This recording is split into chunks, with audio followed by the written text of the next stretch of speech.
शर्म नहीं आती? खाते हो तो लड़की वालों के घर खाते हो, खाना चाहिए तो लड़के वालों के घर खाना चाहिए। वलीमा करो, कौन मना करता है? वलीमे में 100 आदमी की दावत कर रहा है, बारात में 500 आदमी ले जा रहा है। वलीमा करना 500 नहीं 1000 को बुला।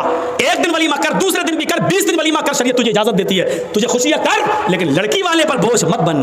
लड़की वाले ने 18 साल 20 साल पाल पोस कर अपनी लड़की बड़ी करके तुझे दे दी, बहुत बड़ा काम कर दिया, ये बहुत बड़ी कुर्बानी दे दी। लेकिन उस लड़की को लेने के लिए भी 500 आदमी जाएं, 400 जाएं, ये चोर जाएं, और डाकू मैं इसलिए कह रहा हूं वहां जा गए, वहां बैठ गए। ये भीख मांगने की एक नई स्टाइल है, इंटरनेशनल स्टाइल। और जो ये कहता है तू कितना बड़ा अमीर बना हो, चाहे कितना साहूकार, मौलवी जर्जीस कहता है तू इंटरनेशनल भिखारी है। जा, बुरा लगता है तो लगता रहे। तेरा अमीरपन और तेरा साहूकारीपन मेरे जूते के बूट के नीचे नहीं समझता तुझे कुछ। क्या करेगा तू मेरा कर्म? लड़की वाले पर बोझ बनेगा, लड़की वाले के यहाँ खाना खाएगा, लड़की वाले के यहाँ बारात में 250-300 आदमियों को लेके जाएगा। लड़की वाले के ऊपर कोई जिम्मेदारी आयत नहीं होती है कि वो सबको खिलाए।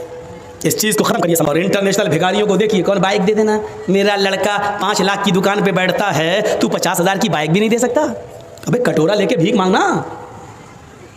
दरवाजे पर जर्जीस के जब कोई लंगड़ा आदमी आता है तो 10 रुपए देने में फख्र होता है कि चलो पैरों से माजूर है, कमाने के लायक नहीं है। एक अंधा आता है, 100 रुपए देने में अच्छा लगता, आंखों से अंधा, कमाने के लायक नहीं है। इन बेचारों को भिखारी समझकर दे देता हूं, ये बेचारे कमाने के लायक नहीं है। दोनों हाथों से मजबूत, हट्टा खट्टा, मोटा ताजा तंदुरुस्त अमीर बाप की बिगड़ी हुई औलाद, और अपने लड़के के नाम पर मोटरसाइकिल मांग रहा है। ईमानदारी के साथ बताओ, अंधा लंगड़ा लूला जो अल्लाह के नाम पे 10-20 रुपए मांगे वो बड़ा भिखारी है, या जो अपने बेटे के नाम पे बाइक मांगे वो बड़ा भिखारी है? मौलवी जर्जीस की नजर में इंटरनेशनल भिखारी वो है जो अपने बेटे के नाम पर बाइक मांग रहा है। तू इंटरनेशनल भिखारी है बेईमान, कमीने।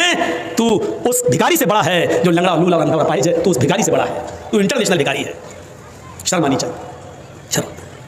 तो ये चीजें हमें अपने समाज से दूर करने की जरूरत है। अल्लाह के नबी ने फरमाया, जब लड़की वाले के यहाँ, जब तुम खाना खाने जाते हो लड़की वाले के घर, दखला सारिकन व खरजा सारिकन, चोर बनकर दाखिल होते हो और डाकू बनकर निकलते हो। कौन सी हदीस है जो तुम्हें लड़की वाले के घर खाने की इजाजत देती है, बताओ तो? क्योंकि लड़के के बाप ने पहले ही कह दिया 400 लेके आ रहा हूं, जहेज में 2-4 आइटम कम दे देना चलेगा, लेकिन मेहमानों की इज्जत अच्छी कर लेना। हमारे साथ जो 300 आदमी बाराती आ रहे हैं ना, इनकी खातिरी अच्छी तरीके से कर लेना। ये भीख मांगने की इंटरनेशनल स्टाइल है। आइटम 1-2 कम कर लेना जहेज में चलेगा, लेकिन 250-300 आदमी जो लेके आ रहे हैं ना, इनकी खातिरी जरा अच्छी कर लेना। ये अच्छी कर देने का मतलब समझ रहे हैं आप? मतलब बड़े का आइटम नहीं, सब मटन रहना चाहिए, चिकन भी पोल्ट्री वाला नहीं, देशी रहना चाहिए। जो ये कहता है तू कितना बड़ा अमीर बना हो, चाहे कितना साहूकार, मौलवी जर्जीस कहता है तू इंटरनेशनल भिखारी है। जा, बुरा लगता है तो लगता रहे। तेरा अमीरपन और तेरा साहूकारीपन मेरे जूते के बूट के नीचे नहीं समझता तुझे कुछ। क्या करेगा तू मेरा कर्म?